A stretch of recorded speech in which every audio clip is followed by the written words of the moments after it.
Just making this very short tribute to a man who means a lot to many of us on the World Wide Web, YouTube, one David Wilks, master machinist from the north of England.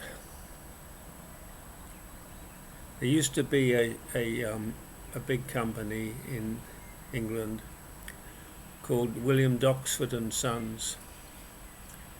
They produced, amongst other things, ships' engines. The Doxford opposed engine, way ahead of its time.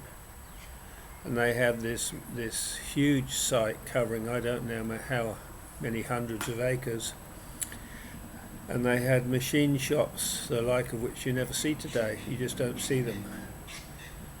And in various machine shops on site, there was the hall where there were maybe 50 to 100 lathes by the look of a picture. Small lathes, 5 feet to 8 feet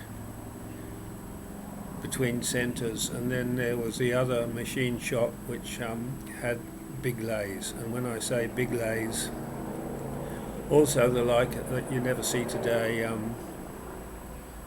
lathes where the man operating them stood on a platform which was attached to the apron, and he moved along the bed of the lathe with the work. And micrometers 3 feet to measure work 3 feet in diameter. An amazing shipworks that no longer exist. On the World Wide Web you should look for William Doxford in Ship's Nostalgia. So where this fits in is where David Wilks would fit in. He would be one of the few people in the world that could just walk into that machine shop with those massive machines and just pick up the work. There's nobody else like David Wilks on YouTube. Nobody. You see a few hobbyists. You see a few people that make machining a vocation, so it's their life, profession, their trade. But you don't see anybody like David Wilks. You just don't. That can make his own big tooling for the jobs that he takes. And with recently he sold the tools out of his workshop.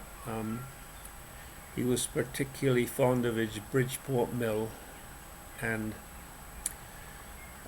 his Dean Smith lathe. Dean Smith and Grace lathes, without a shadow of a doubt, were the best lathes ever made.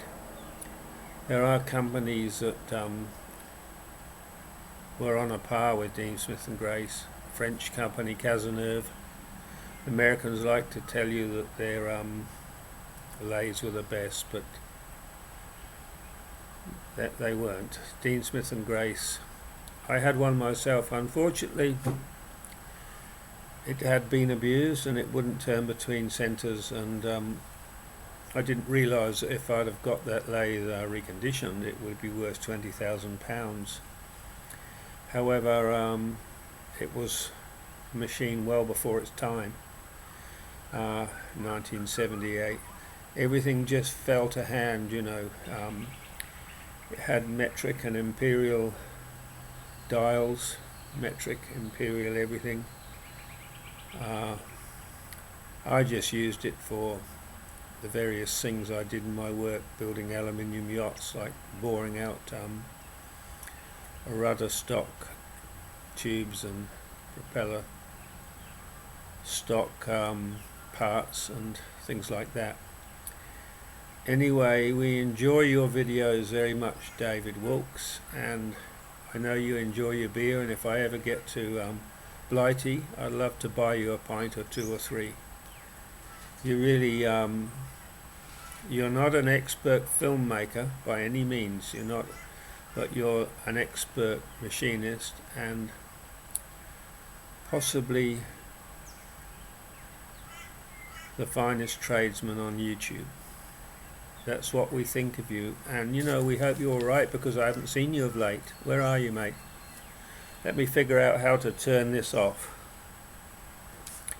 Let's see. Oh dear. I don't know how to stop it. I don't know how to stop it.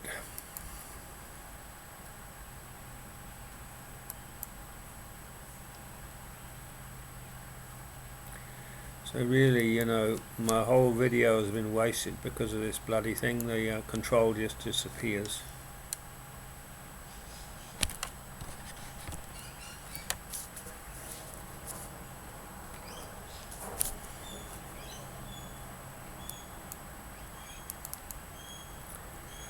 Oh dear.